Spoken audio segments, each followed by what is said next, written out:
Right, people, it's that time. Premier League predictions. I'm going to go through my picks. I'm also going to add a little bit extra in this one because I'm going to go through a cluster of fixtures that will define the season of each team. I think confidence plays a huge part in football, and there's a theory that I kind of have with that, which is affecting my bottom three. But also, as we work our way up, I think I have injuries into the mix, expectations into the mix, but fixtures matter as well. So, let's not mess about. Let's kick off with my first pick. It's going to be Leicester City to finish bottom of the Premier League. Points deduction on its way. The feeling around the club doesn't feel right in terms of a promotion when you've won the title. The air within the club just doesn't feel right. And in terms of the squad, I don't think the squad's actually better than the squad that went down. I think Fatawu is a really, really exciting player in terms of the players that come in. They haven't spent a huge amount of money. Fatawu, look, Cordova-Reid, I like as a player. I think really good pro. Buonanotte, I like.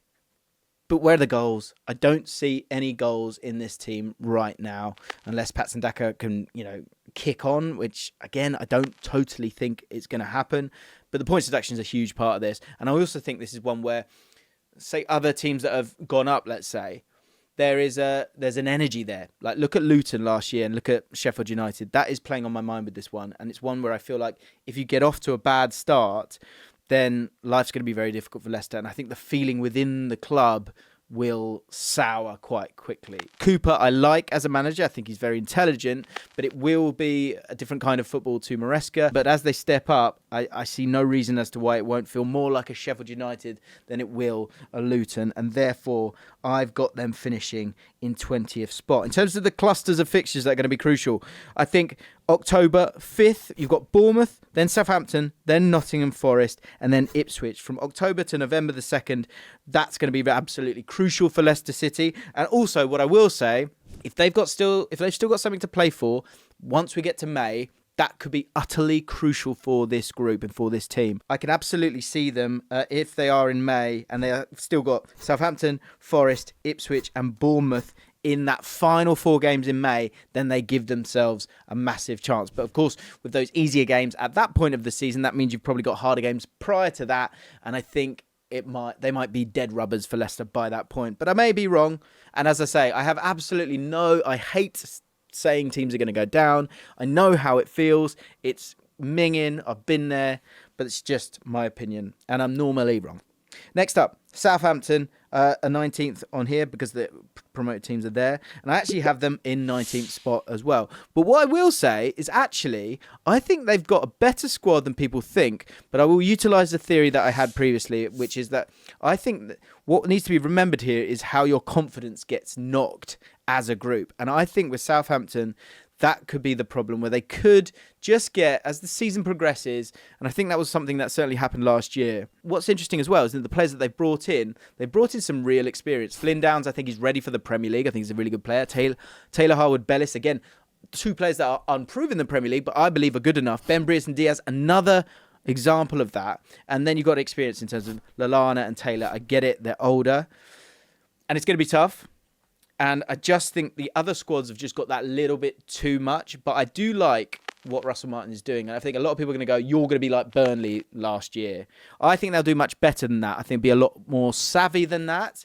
And this could be one that could be wrong. I think I'm going to put them second bottom just because I think the overall squad quality is maybe not there. There might be a couple of players that get picked off as well. Kyle Walker-Peters is a crucial player for them. Be interesting to see if they can hold on to him.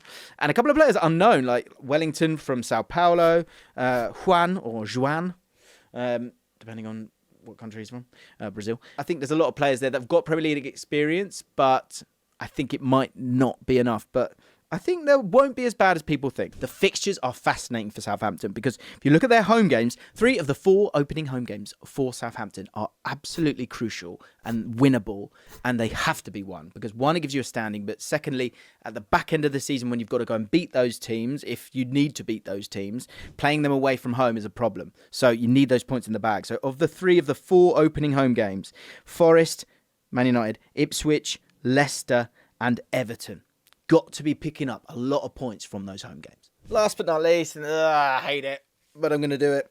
It's just how I think. It's not what I want. Ipswich Town.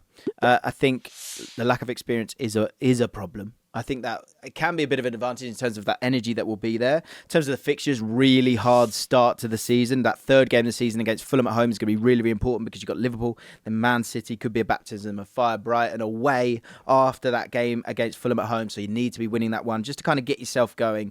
And with those first 2 months of the season, there's actually only 6 games. So when you get to October, that's going to be a huge month for Ipswich. With a difficult start to the season, October, you've got West Ham, Everton, Brentford, and Leicester. That's a lovely little cluster to get off your knees, get yourself out of the relegation zone and start to give yourself some belief. Because I think belief is something that is there, but it's there without any kind of knowledge at all, if that makes sense. It's off the back of 2 incredible seasons, and that is a group of players that were way too good for League One. Punched above their weight a touch in the Championship, and now it is a gargantuan jump just to stay in the league. I think you've got an incredible manager there, and I think they'll give you a chance. And can you get at teams and win the ball high up the pitch, or are they going to pop around you? That's what I'm intrigued by, because I think big question is, can they keep their intensity up when it comes to Ipswich? I think, as I say, I think that confidence kind of spiral will get chipped away. Sam Morsey, absolutely the key player for me. Unreal in the middle of the park. You've got Leif Davis, who's going to put in those fantastic crosses. Could get an England call-up this season if he can get some output. But Sam Morsey's crucial. And can he step up again into this level, or will he find his level? That's why I'm struggling. I want to believe in them. I like some of the signings. The signings are sensible and smart. Yes, you spent 23 million on Amari Hutchinson, but he's a good player. Jacob Greed, really good player. I think a few Premier League clubs would have wanted him. Liam Delap remains to be seen. That's a lot of money for him. But Muric as well, I really like. And I think even Ben Johnson, you've got a guy who's got a lot of Premier League experience, and they're all in their mid or early 20s, sorry. So the squad building's good. It feels like it might be a year too much or year too early for them to stay up, but I think the experience will be invaluable, and I think they'll have a proper good go. In truth, it was a toss-up between them and Southampton. This isn't easy. This isn't easy at all, because I've just come from a barbecue, and I've eaten a lot of food. And, it's hot. It's intense, because I didn't put the air conditioning on. But once I get through this, it's going to be okay, because I'm going to be able to enjoy some delicious Asian nectar. Right, guys, how would you like a free case of beer to kick off the Premier League season? Well, of course you would, especially in the balmy heat of August. And our friends at Beer 52 are offering a free case of 8 new and exclusive beers from the best breweries across Asia. Simply go to www.beer52.com/James and cover just £5.95 postage to receive 8. That's right, 8 unique beers that you won't find anywhere else. Beer 52 has absolutely opened my palate to a whole world of new beer. Their beer experts travel the globe to find the world's best beers and bring them straight to your door. This month, they're celebrating Asia's incredible beer movement with an unbelievable selection of beers that you can't get anywhere else in the UK. From Vietnam to China, Japan to Taiwan, you can discover the very best of Asia while watching the footy, one great beer at a time. For example, this IPA from Ugly Half Beer looks so cool, and the beer is exceptional as well. The smooth, soft mouthful feel enables the flavours to burst through as every sip takes you closer to beer nirvana. On the dark side, a light-bodied porter from Tokyo's Vertier Brewery, roasted notes with coffee and chocolate lead to a soft finish that leaves you with an insatiable desire for that next sip. But dark beer is not for everyone, so if you don't like dark beer, don't choose it. Choose the light case, and don't forget you get a couple of tasty snacks as well. And as you look to educate yourself, you can also learn about all the fantastic breweries featured in this case with the award-winning Ferment magazine. Even if after all that you're still unsatisfied, you can simply pause or cancel at any time. So crucially now, www.beer52.com/James to claim your free case of 8 insanely good beers right this second. That's beer52.com/James. I think this will be an incredibly tight Premier League season. I actually don't think there'll be that much of an outrageous relegation battle, but if there is one team that could get dragged into it, it is Brentford. Now, Brentford fans, I know you're going to get angry. I know I always have you down there, and that's why I've just about snuck you into staying up, because the squad worries me. It does. I think, look, Carvalho coming in, I think to rely on him concerns me. I think you need to see a lot more from some of those players. Wissa is the exception to that. I think he's been really, really good, but Collins has to be better. Sade has to be better. Damsgaard needs to be better. And the fullbacks position, you've got two great ones there in Hickey and Henry, but can they stay fit? Will they stay fit? And without them, that is a bit of a problem. The Ivan Toney situation, we've got to wait to see what happens there. Thiago is the player that's obviously come in, and I think he's one that, like, look, you're excited to see. You spent a lot of money on the guy, but you're not going to see him for a while because he's injured. And all those elements play a huge factor to me in my prediction. That's why Brentford, I have them down there at the moment. Key player, well, there is a few. I think Ethan Pinnock is someone that people don't concentrate on enough. I think Collins, I think you can see so much more from him. Ivan Toney, if he stays, then will be integral. And Mbeumo, if he stays, will be integral. In terms of the fixtures, I've got November and December as absolutely key months where, again, you can look at it two different ways. You've got November all through December as well, because November you've got Fulham, Bournemouth, Everton, Leicester City. A lot of opportunity. And then you move into December, and if you haven't got points from that, then when it comes to December, I am slightly concerned because you've got Villa, Newcastle, Chelsea, Nottingham Forest at home. That's going to be crucial, and there'll be a lot of pressure on that game to win it if you've not done well in those November fixtures. And then Brighton and Arsenal as well. Again, the XG masters. That's what they do. So if they do that, again, in those games when I think December's such an ugly month for football because you've got so many games and you're just hanging in there. You might have injuries. So it's about being smart. If they can be smart in that couple of months, then they will be okay. So we've got Brentford in 17th, just about staying up. Next up, it's not going to be Nottingham Forest. It's going to be Everton. When it comes to Everton, I think there have been some interesting transfers that have come in. There's been news of another points deduction, which is obviously going to be very frustrating for them. And again, look, that makes you go backwards. In terms of where they finished last year, 40 points, I could see them finishing on 40 points again. Obviously, they had the points deduction within that, so they did so much better than that. So maybe I'm being a little bit unfair here. What I do like is the experience. We did a video on the value of each squad. And although the amount of money that these players are worth is maybe a bit lower than others, the experience that they have is absolutely invaluable. And with Sean Dyche there, I think that gives them a real chance. Lindstrom, key player for me. Could be a really good FPL asset.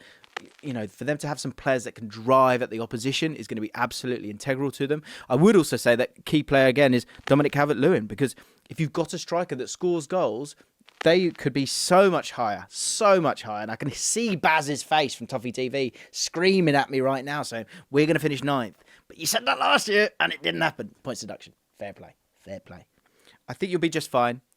And I think you could be even higher. But at the moment, in terms of what the squad has there and the trust I have in a Dominic Calvert-Lewin and then those players underneath him, I think with that and everything said, 16th, a steady 16th again, is another safe season that allows you to move into your new stadium in the Premier League. When it comes to fixtures, again, you've got Ipswich, Fulham in October, and then Southampton, West Ham and Brentford. Really good opportunity to gather a lot of points there and feel good about the season. That's what I mean about these opportunities when it comes to the confidence of the team, because December is a lot. You've got Liverpool at home for the last time at Goodison Park, and prior to that, you've got Wolves, crucial game as well. Then Arsenal, Chelsea, Man City. So Liverpool, Arsenal, Chelsea, Man City, all back to back in a hectic December. And that, of course, comes back round in April. Same again, Liverpool, Arsenal, Forest, then Man City and Chelsea. If it gets to May, of course, that could be crucial for any team. But in terms of the fixtures that they've got, you give yourself a chance if you are right down there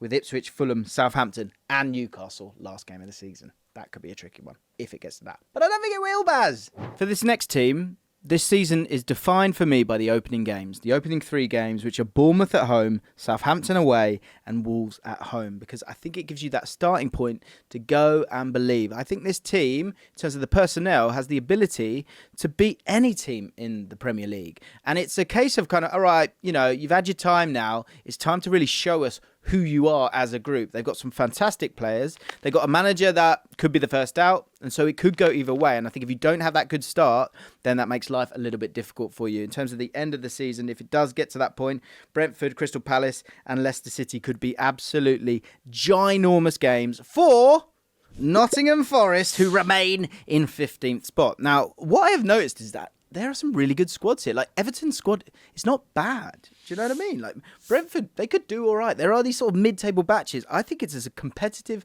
as the Premier League has ever been. And the Nottingham Forest squad, I like it. I do like it. I am concerned about the manager. If you swap Nuno Espirito Santo for me with a Marco Silva, I think I'm so much more excited about this team. And I think the managers matter. Can he get them going? Maybe. I think in transition, they are a good team. And up front, you've got Awenese, a threat. Chris Wood, who seems to enjoy it at Nottingham Forest. He's a threat as well. And the players that have come in. Elliot Anderson, really fun. Milinkovic as well. The more I see of him, the more actually I quite like him as a player for Nottingham Forest. Can they keep some of their better assets as well? But overall, it's a squad that I like. But it's a manager that I don't trust. And therefore, I've got them 15th. A manager who I think will survive. And next up in the predictions list is Wolves in 14th spot. Gary O'Neill has done wonders there, done absolutely brilliantly. I think he's fostered clearly a great spirit within the team. And I like the way they play. It's very good, quick, like zippy passes. I think there's a lot of players that casual fans don't know huge amount. Obviously, a huge Portuguese contingent knocking about there. And Neto, as a loss, I think a lot of people might go, Wolves might be right down there. But I think the sum of the parts is very, very strong, actually. And I think with Cunha, I think with the players that they've got in transition, and with a player like Rodrigo Gomez, who's come in, he's looked immense in pre-season. He's got 14 goals and assists last season from wing-back last season. Looks like he's going to be playing left wing as that Neto replacement. I think there's a lot of quality there overall. I like the midfield as well. I think it's got a little bit of everything in there. João Gomez being a real star for them, who's only going to look better this season. A little bit concerned with them in terms of the back line and getting played over the top. But I trust in Gary O'Neill. I think they will go under the radar. And I think a lot of people will expect to beat them and get a bloody nose. By the way, Wolves have an absolutely stinking first 2 months of the season. Arsenal, Chelsea, then Nottingham Forest, Newcastle at home, Aston Villa, and then Liverpool in the first 2 months, first 6 games of the season. That, of course, comes back round. So what's going to be crucial for them, I think, is November, Palace, Southampton, Fulham and Bournemouth. And then off the back of that, if they've got that bit of confidence, you've then got Everton, West Ham, Ipswich and Leicester. November and December are going to be crucial. Wolves fans, don't panic, all right? If it goes bad to start with, believe in Gary. Now, with a lot of these predictions, I think it's either about, you've got to trust in someone at some point, be it the players, the ownership, or the manager. I think for this next one, I believe in the manager. And actually, I was kind of looking at thinking, if he goes, I see this team as a team that could go down. In terms of a key month for them, February, they play Newcastle, Nottingham Forest, Crystal Palace, and Wolves. And a little clue for you, the last 2 games being Brentford away, which is a big one for them, and then Manchester City at home. So if they were to be pushing for Europe or struggling with relegation, then you would be a bit concerned when it comes to those last 2 games because they would be very, very difficult. And of course, it is Fulham. I think Silva is one of the most underrated managers in this league. And in terms of creativity, that's a really fun team and squad that you've got there. You've got the likes of Pereira. You've got the likes of Smith Rowe. If he can stay fit, I think he's got an incredible brain. I think he's got great movement. You've got Iwobi in there. You've got Wilson who can score goals for you as well. So there's a lot of creativity. My huge concern would be the same for everyone. And I would imagine if they would fix it in some way, shape or form, is that big Polina-shaped hole that is in this team. I think they will be hurt very, very heavily in central areas if they do not sort that out. I think they will do, and I think that will then allow those creative players to thrive. Ian Holloway said it. He said it beautifully. He said, it's all good and well having a great pianist, but someone's got to bring the piano out. And that is what Fulham need to make sure they're absolutely fine and in mid-table again. Can they punch above their weight? I don't think they have the striking power to do that. I don't really believe in Raul Jimenez anymore in terms of scoring 15 goals a season. Muniz, I think it's going to be crucial for him to hit the ground running because I think you've got a lot of players who can chip in, but I think you want that striker if you want to do something a bit extra this season. So I think they'll be fine. I think I like the, likes of Calvin Bassey. I like the back line. I think the squad overall, the quality is there. Good, steady pros. And that's why they will finish where they will finish in my predictions, which is 13th. Now, I know what you're thinking. James, you're just reading out last year's table. Yeah, it might look like that. And yes, Bournemouth are in 12th spot for me, but don't worry, changes are coming, okay? I actually had Bournemouth probably a bit higher, a good couple of places higher, and maybe go on, no, it's not going to happen because of Solanke going. What I will say is that again, that's a massive. What was the prediction police? What I will say is that yes, Solanke's gone, but they knew that. They knew that he was going to be going. They would have prepared for it. Big season for now. He's going to be the striker if they don't go out and get a better striker. But the reason that Solanke's cost so much is because there aren't that many strikers out there right now. But their recruitment in terms of manager and the team itself has been absolutely fantastic. A lot of pace. It's a joined-up team. You've got a lot of technical players there. Ryan Christie is a revelation in midfield for me, and a good set of pros at a good age who I think will go from strength to strength. I think the high press is really, really fun. And yes, there'll be the odd game where they get slapped up because of the press, because there'll be a pippity-pop around them, and they will get done. And it might get done with some long passes as well. There are moments when they are susceptible to that because of that high press. But I think they'll get at the opposition as well. I think that left wing position, you've got Kirkes bombing on. Whoever is out there on that left wing, and it could be Sinistera. I think he's been really, really sharp in pre-season. He could be the one, so keep an eye out on him. And of course, I think just the overall squad building is really, really good. I think the expectations are generally low. And I think even if they have a bit of a wobble, which they might do, they'll be okay. What's going to be crucial if they want to go and do something special this year, which I actually thought they might do before Solanke went, is have a really good start. You've got Forest, Newcastle and Everton at the start of the season. January, a crucial month for them as well, because you've got Everton, Chelsea, Newcastle and Nottingham Forest. But if they are either going for it or if they are at the bottom, be a little bit afraid, Cherries fans, because from April onward, the last 5 games of the season, Man United, Arsenal, Aston Villa, Man City, and then Leicester at home.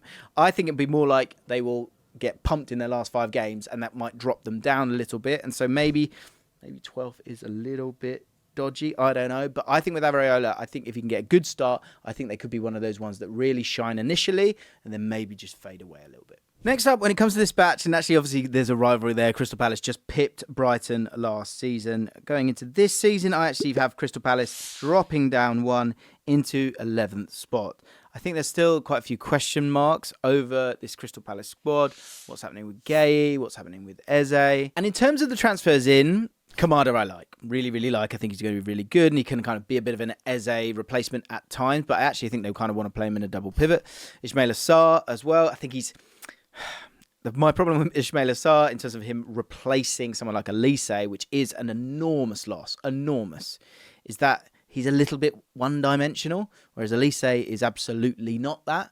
And then the overall depth at Crystal Palace is still a little bit, it feels a bit uncertain, it feels a little bit short when it comes to that part of it. What they do have, and the key player for me, is Adam Wharton as he continues to progress. The reason that he was in that England squad was for good reason. It was there are so few of those kind of players out there, and especially someone like him who's got that growth still to come. I think he's got a massive season ahead of him. He's going to be absolutely crucial for him. Check Decore as well. If he can stay fit, you put him with Wharton and Kamada. That is a really fun team. And I've got to say, they look absolutely fantastic in pre-season. That's without Mateta in the side as well. So if they can hold on to Eze, I think they can have a lot of fun. And I've put as their key fixtures, those early fixtures, because I think, again, like a Bournemouth, if they can get off to that really exciting start, Brentford and West Ham, those first 2 games, Chelsea, Leicester, Man United, Everton, bit of a mix there. But if they can get going, especially under Glasner, this is the thing with Palace. 2 seasons ago, great end to the season, then didn't hit the ground running. This season, what you want to see is something different. I think it's a good squad. I think it's a great manager, but I think the depth is maybe not there. And if you get pillaged a little bit, then it could make life tough. But I think overall, because of the manager and the energy that's at that club and some of the key men, I think they'll do just fine and they'll finish in 11th spot. Sadly, I do have Brighton above you for you. Happily for Brighton fans, of course, as well. And this is the first of a couple of one of my favourite means is of who are you? Let's be having you. Who is this Brighton side? I want to know. And there is a month that will be crucial for them in terms of finding out who are you, let's be having you, which is December. Because Fulham, Leicester, Crystal Palace, West Ham, Brentford are all incredibly winnable games. And then you've got that confidence. You go and step into a game against Aston Villa and you're cooking. When it gets to May, what will they be playing for? Because those games are going to be tough. Newcastle, then Wolves, Liverpool, and then Tottenham as the final 4 for them. And will they be going for those European places? The attacking depth is there. And in this 3-4-3, again, it's going to be a really fun season in terms of the football that teams are playing. You've got players with attacking depth there, both in the forward position, in terms of Ferguson, João Pedro. You've got Welbeck, who I really, really like. And then players out wide who can take players on one-on-one. big season for someone like Enciso. I think Vifa is a really exciting addition. Is there enough sort of muscle and legs in that midfield, or are they going to get a little bit exposed in terms of zone 14 sometimes? Maybe that will be the case. Maybe Belieber is the answer to that. But what's going to be fun is that they're probably going to have at least 3 wingers on the pitch. Minte has been absolutely phenomenal in pre-season. I think they're going to be lots of fun. Are they going to concede a few too many goals? Is the manager going to have all the answers? They could honestly finish 3rd. Or they could finish 12th. I'm serious. Well, it's just my opinion. By the way, there will be another Who Are You? Let's Be Having You. And I would like you to predict right now who that is. Let me know in the comments down below. Who do you think it's going to be? They are still to come.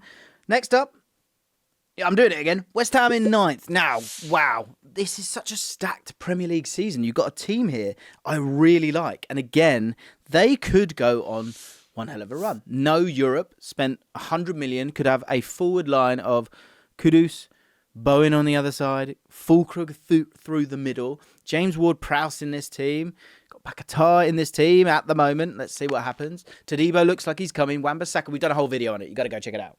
The weakness I had was that they would be susceptible over the top. And again, we spoke about that in that video. But with Todibo coming in, that does help with that. He's very, very good at that. And Mo Kudus is so exciting. Bowen scores goals, guaranteed, season after season.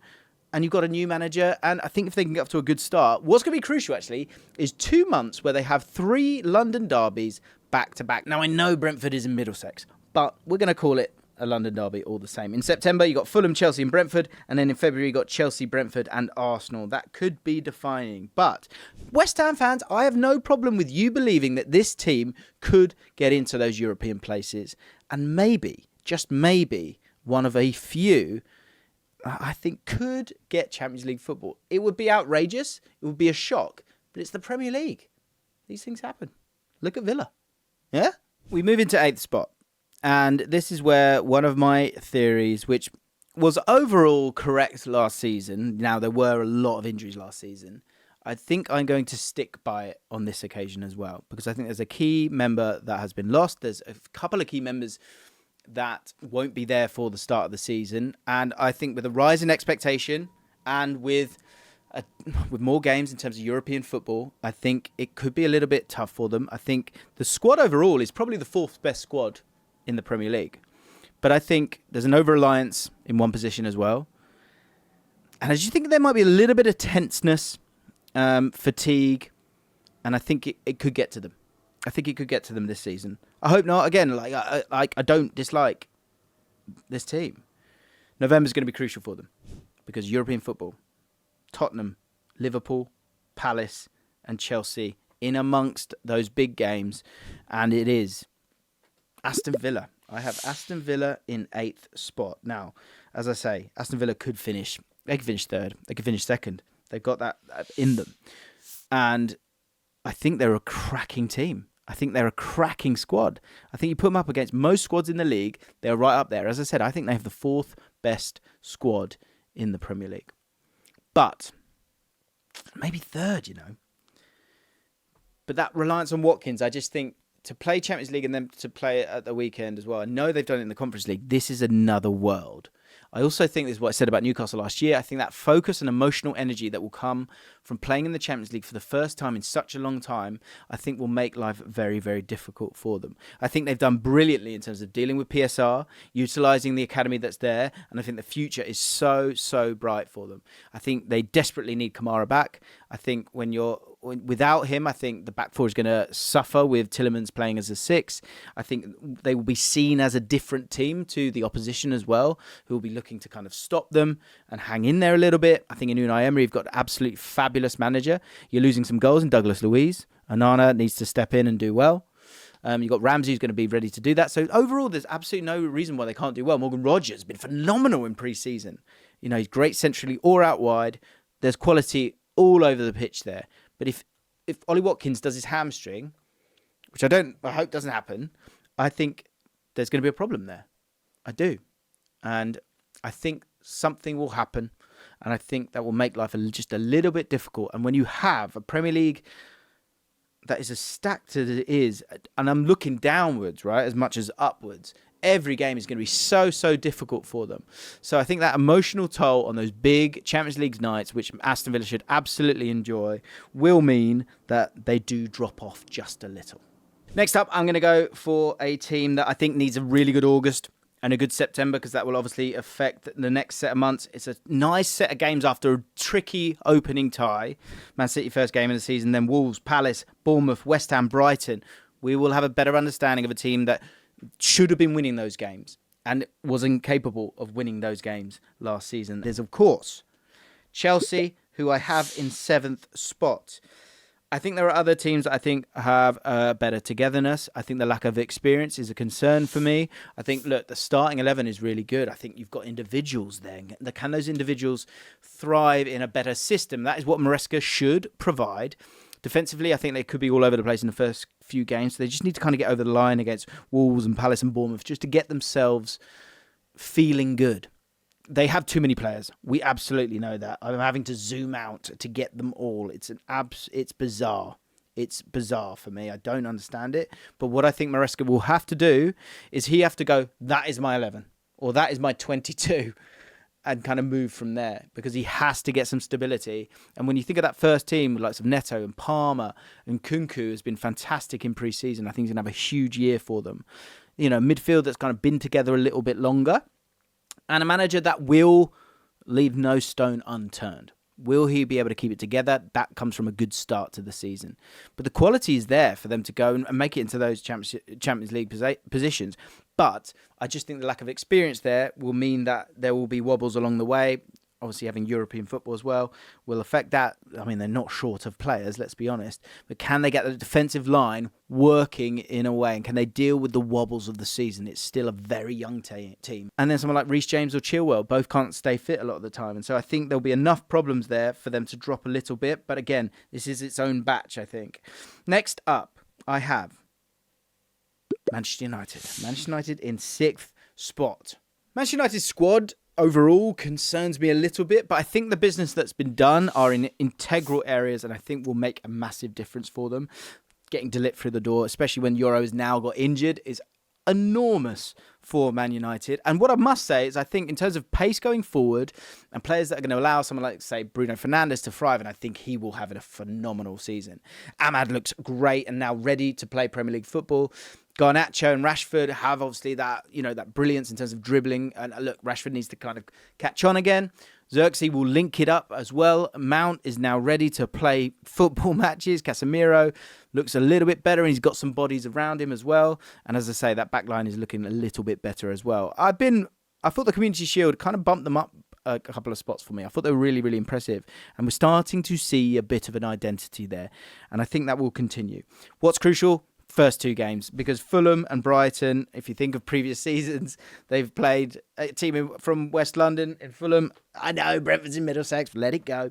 And then Brighton, and we remember them getting done by them a couple of seasons ago when Erik Ten Hag was there. That third game is Liverpool. You don't want to go into that third game at home against Liverpool with a similar story, because it starts to create the heat that's been there throughout. Have they turned the corner? You want to see that in the first couple of games, but if they can do better in those opening games and we can see better performances, then they can start to grow as a team. And I think they will. I think there are some really bright elements there. Last 2 games are going to be crucial as well. Chelsea and Aston Villa, and that could define where they finish when it comes to those European places. But I have them in 6th spot, but with a feeling of progress. Next up, Newcastle. Now, this is one where I'm projecting a little bit, because I think, first of all, no European football. Second of all, experienced players. And I think they can get it right when it comes to the injury problems of last season. That is a concern for me, because I think those players, you worry that, is that just those as players? I think what puts them a bit higher up as well, as I say, with no European football, if you do have the odd injury here and there, let's say Trippier and someone like Isak, who I think actually could utterly kill it this season. Him out, you've got Wilson to come in. Trippier out, you've got Livramento to come in. And I think overall, the squad building is coming, and I don't think there'll be the same strain on this squad. And so I think Eddie Howe will be allowing them to play the way he really, really wants them to, like we saw 2 seasons ago. And I think that could really, really help. Bruno Guimaraes is obviously a phenomenal player for them as well. And I think they could really pull up some trees. That last set of games, Villa, Ipswich, Brighton, Chelsea and Arsenal. That's from mid-April to the second to last game of the season. Last game of the season, Everton at home. Those are huge games, and they're going to be even bigger because I think they're going to be right in the run-in for those Champions League spots this year. Right, we have our final four, and I think in fourth spot, it is going to be Tottenham Hotspurs. I think the squad building is really good. I think you've got Ange in his second season here. And Solanke, we're going to do a video on Solanke. But one thing I will give away is that in terms of that squad building, to allow Son to play out wide is one thing. But to allow yourselves the opportunity to take Son off is another one. You've got experience in Richarlison, who can play as that central striker as well. But to have Solanke there to take that burden up top as well, I think is absolutely crucial. I think Bergvall is so exciting. Archie Gray is so exciting. And the midfield depth and variance is going to allow Ange to play with different styles. Yes, it'll be the same principles, of course, but I think there'll be a bit of difference there. And I really, really like this Tottenham squad. I think they're moving in the right direction. I'm a huge believer of Ange, and I think he could do wonders this season. I think there'll be some bumps along the road, but I think when you've got Tottenham, Newcastle, Man United, Chelsea, Villa, maybe even West Ham, I think all those guys could move about all over the place. But what you have in this Tottenham team, think Maddison, I think Basuma as well in that midfield, Bentancur. You've got goals, creativity and quality. What I will say is this. Tottenham are the who are you, let's be having you second team in my predictions. And it's because of the banana skins of this set of games. 29th of September, you've got Manchester United. Bit of a bogey team. There have always been weird fixtures between those two. Can you go and beat them? Brighton away. Tough. West Ham at home, bogey team again. Crystal Palace, always a tricky one, and another London derby. And then Aston Villa at home. Tough cluster. Can you come through that and show us you've got Champions League pedigree? That's what I'd like to see, please, Ange. As I said, that video on Solanke will be out very, very soon. There's also a hidden quality that he has that I think will get Tottenham into the Champions League, so don't miss out on that. And if you don't want to miss out on that, make sure you hit subscribe. Okay, we're into our top three now.